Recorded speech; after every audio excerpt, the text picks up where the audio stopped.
ഓം നമോ ഭഗവതേ വാസുദേവായ. പ്രിയ സജ്ജനങ്ങളെ, എല്ലാവർക്കും നമസ്കാരം. സത്സംഗവേദിയിൽ നമ്മൾ ശ്രീമദ് ഭഗവത്ഗീതയിലെ 5-ാം അധ്യായമായ കർമ്മയോഗത്തിലെ 13 ശ്ലോകങ്ങളാണ് പൂർത്തിയാക്കിയത്. നമുക്ക് 14-ാമത്തെ ശ്ലോകം നോക്കാം. ന കർത്തൃത്വം ന കർമാണി ലോകസ്യ സൃജതി പ്രഭു ന കർമ്മഫലസംയോഗം സ്വഭാവസ്തു പ്രവർത്തതേ. പ്രഭു, ഈശ്വരൻ, ലോകസ്യ, ലോകർക്ക്, അതായത് മനുഷ്യർക്ക്, കർത്തൃത്വവും കർമാണി, കർമ്മങ്ങളും ന സൃജതി, സൃഷ്ടിക്കുന്നില്ല. ന കർമ്മഫല സംയോഗം, കർമ്മഫലബന്ധവും സൃഷ്ടിക്കുന്നില്ല. തു, എന്നാൽ സ്വഭാവ, സ്വന്തം പ്രകൃതി ഗുണങ്ങളാൽ, ജന്മവാസനകളാൽ പ്രവർത്തതേ, ഇതെല്ലാം ചെയ്യുന്നു. ജീവാത്മാക്കൾ, മനുഷ്യർ ഇതെല്ലാം ചെയ്യുന്നു. ഈശ്വരൻ ഈ ലോകർക്ക്, അതായത് മനുഷ്യർക്ക്, കർത്തൃത്വവും കർമ്മങ്ങളും ഒന്നും സൃഷ്ടിക്കുന്നില്ല. കർമ്മഫലബന്ധവും ഈശ്വരൻ സൃഷ്ടിക്കുന്നതല്ല. എന്നാൽ സ്വന്തം പ്രകൃതി ഗുണങ്ങളാൽ, ജന്മവാസനകളാൽ, ശരീരം, ഇതെല്ലാം പ്രവർത്തിക്കുന്നതാണ്. ഭഗവാൻ ഒരു ജീവാത്മാവിനെയും കർമ്മങ്ങൾ ചെയ്യുവാൻ പ്രേരിപ്പിക്കുകയോ കർമ്മത്തിൻ്റെ കർത്തൃത്വം ഏറ്റെടുക്കാൻ പ്രേരിപ്പിക്കുകയോ ചെയ്യുന്നില്ല.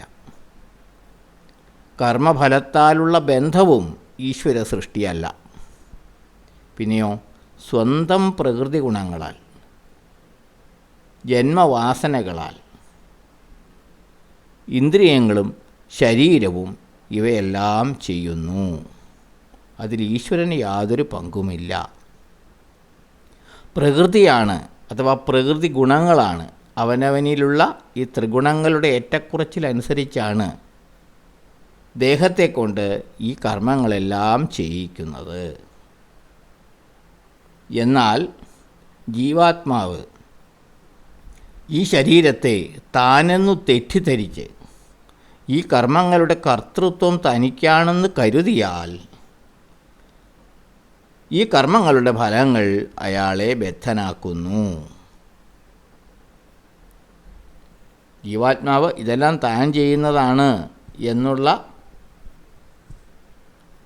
ആ ഒരു ചിന്ത ഉണ്ടായാൽ ഈ കർമ്മങ്ങളുടെ ഫലങ്ങൾ അയാളെ ബദ്ധനാക്കും. എന്നാൽ ഇതൊന്നും താൻ ചെയ്യുന്നതല്ല, താൻ ആത്മാവാണ്. തന്നെ ജന്മാന്തര കർമ്മഫലങ്ങളാൽ ഉളവായിട്ടുള്ള വാസനകളാൽ, പ്രകൃതി ഗുണങ്ങളാൽ ശരീരം ചെയ്യുന്ന കർമ്മങ്ങളാണിവ. ഇത് തൻ്റെ ജീവാത്മാവ്, തൻ്റെ ആത്മാവുമായിട്ടിതിന് ബന്ധമില്ല.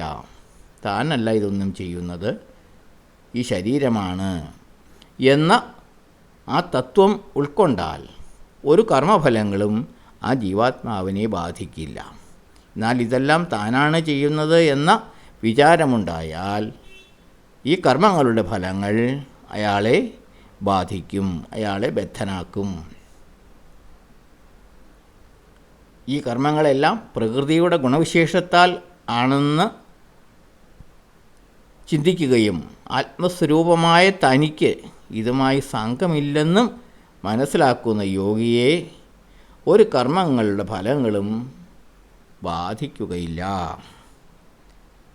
ഇതാണ് ഈ ശ്ലോകം പറയുന്നത്. ഈശ്വരനായിട്ട് ഒരു മനുഷ്യനും ഇന്ന കർമ്മങ്ങൾ ചെയ്യൂ എന്നും പറയുകയോ ആ കർമ്മങ്ങൾ ചെയ്യാൻ പ്രേരിപ്പിക്കുകയോ അതിൻ്റെ ഫലം അനുഭവിക്കണമെന്ന് നിശ്ചയിക്കുകയോ ചെയ്യുന്നില്ല. പിന്നെയോ അവനവൻ്റെ ജന്മാന്തര കർമ്മങ്ങളുടെ ഫലമായി ഉണ്ടായിട്ടുള്ള വാസനകളും ഗുണവിശേഷങ്ങളും കൊണ്ടാണ് ശരീരം കർമ്മങ്ങളിൽ ഏർപ്പെടുന്നത്.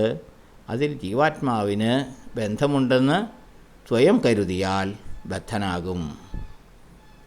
ഇല്ല, താൻ ഇതിനെല്ലാം അതീതനാണ്, താൻ ആത്മാവാണ് എന്ന ചിന്തയിൽ യോഗയുക്തനായി കഴിഞ്ഞാൽ ഈ കർമ്മഫലങ്ങളൊന്നും ബാധിക്കുകയുമില്ല എന്ന് ഭഗവാൻ പറയുന്നു. ഇതാണ് ഈ ശ്ലോകം പറയുന്നത്. അപ്പോൾ നമ്മുടെ ഓരോ മനുഷ്യൻ്റെയും കർമ്മങ്ങൾ തന്നെ 4 വിധത്തിലുള്ള കർമ്മങ്ങളാണ് മനുഷ്യന് പറഞ്ഞിട്ടുള്ളത്. ഒന്ന്, നമ്മൾ നിത്യേന അനുഷ്ഠിക്കേണ്ട കർമ്മങ്ങൾ, നിത്യകർമ്മങ്ങൾ. അത് ബ്രാഹ്മകർമ്മങ്ങളുണ്ട്, ബ്രഹ്മകർമ്മങ്ങളുണ്ട്, ദേവകർമ്മങ്ങളുണ്ട്, പിതൃകർമ്മങ്ങളുണ്ട്, മനുഷ്യകർമ്മങ്ങളുണ്ട്, ഭൂതകർമ്മങ്ങളുണ്ട്. നിത്യേന നമ്മൾ ആചരിക്കേണ്ട കർമ്മങ്ങളാണ്. ഇതിനെപ്പറ്റി നമുക്ക് പിന്നീട് പറയാം. പഞ്ചമഹായജ്ഞങ്ങൾ എന്നാണ് ഇവയ്ക്ക് പറയുന്നത്. ബ്രഹ്മകർമ്മം, ദേവകർമ്മം, പിതൃകർമ്മം, മനുഷ്യകർമ്മം, ഭൂതകർമ്മം, അങ്ങനെ പഞ്ചകർമ്മങ്ങൾ, പഞ്ചമഹായജ്ഞങ്ങൾ നിത്യകർമ്മങ്ങളിൽ പെടുന്നതാണ് മനുഷ്യൻ്റെ. മറ്റൊന്ന് നൈമിത്തികം എന്ന് പറയും. ഇത് ഓരോ നിമിത്തങ്ങൾ വഴി വന്നു ചേരുന്ന കർമ്മങ്ങൾ, ഷോഡശ കർമ്മങ്ങൾ എന്ന് പറയും അതിന്. ജനനം, മരണം, അതിനിടയിലുള്ള പല പല ഘട്ടങ്ങളുണ്ട്. ഷോഡശ സംസ്കാരമനുസരിച്ചുള്ള കർമ്മങ്ങൾ, ഇവയെല്ലാം വന്നു ചേരുന്ന കർമ്മങ്ങളാണ്. ആ സമയാസമയങ്ങളിൽ മാത്രം അനുഷ്ഠിക്കേണ്ട കർമ്മങ്ങളാണ്, നിത്യകർമ്മങ്ങളല്ല. മറ്റൊന്ന് കാമ്യകർമ്മങ്ങൾ, ഏതെങ്കിലും ആഗ്രഹങ്ങൾ സാധിക്കുന്നതിനായിട്ട്, ഫലലബ്ധിക്കായിട്ട് ചെയ്യുന്ന കർമ്മങ്ങൾ, ആഗ്രഹപൂർത്തീകരണത്തിന് ചെയ്യുന്ന കർമ്മങ്ങൾ, ഗ്രഹനിർമ്മാണം, വസ്തുസമ്പാദനം, ഇത്തരത്തിലുള്ള കാമ്യമായ കർമ്മങ്ങളുണ്ട്.